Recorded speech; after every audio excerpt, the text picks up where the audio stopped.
In Estonia, 99% of state services are digitized. It only takes 3 minutes to declare taxes online. 1 in 3 votes is cast online. There are over 100 AI-powered services currently in use. Putting the E in Estonia, Philippe Rogge, president of Microsoft in Central and Eastern Europe, talks to Siim Sikkut, government chief information officer in Estonia. Bloomberg recently called Estonia the best place in the world to become a digital native.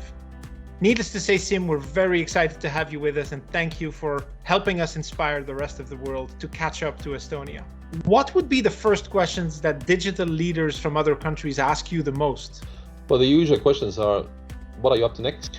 But the other one we get is more like a statement than a question. It's about saying, hey, it was easy for you in Estonia because you're so small, and secondly, you had no legacy. But hey, legacy builds up so fast. And we all have legacy in organization and in process, meaning we are used to doing things in a certain way. If we don't break that, we will not reap the benefits of technology, for example. And to the size question, we have compared notes with several colleagues from other governments. The stuff we do in governments is very similar in terms of the numbers and the functions and the type of services we provide. So the digitization as a challenge is equal in that sense. So it's a computing issue.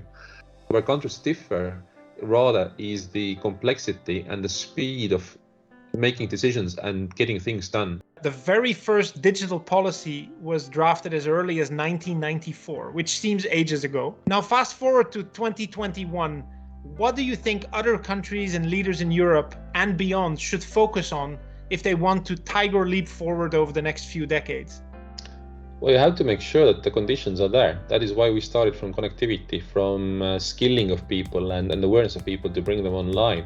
If these conditions are there, then it comes down to really building solutions that make somehow people's lives better and solve their pains. So even the smallest technology we can bring in can simplify and make it so much better. And it immediately starts this spiral or good sort of circle of innovation where people will demand for more. Where would you say this AI or the advancement of technology has the biggest impact on Estonian citizens today? In Estonia, we've been driven by efficiency, that we don't need people now in courtroom or parliament to type up proceedings of those meetings.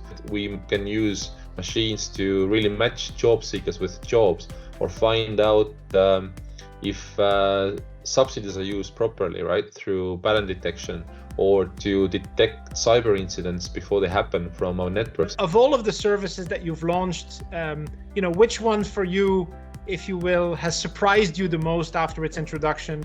The biggest impact we have had from out of anything has been through digital signatures. So based on digital ID, no contract is being signed on paper really in Estonia, or does have to be inside. My prime minister sends bills to parliament from the backseat of the car. The 2% of GDP savings annually come from this. If 99% of your services are run digitally, how do you go forward from here? Even if almost all services are digital in Estonia, with a few exceptions, like to get married, you still have to show up for. So our challenge actually and our goal is to redesign them from user point of view. We are trying to get rid of the services as much as we can with the help of technology. So if your child is born, that you wouldn't have to go to 4 different websites to apply to name the baby or apply for benefits and whatever. We can send you an email and say, hey, thanks for the new citizen, and what will be the name, what account you want the money to be sent to, and that's it. But where will the biggest difference come from is one initiative we're doing. It's called Bureaucrat, which basically means smart bureaucrat.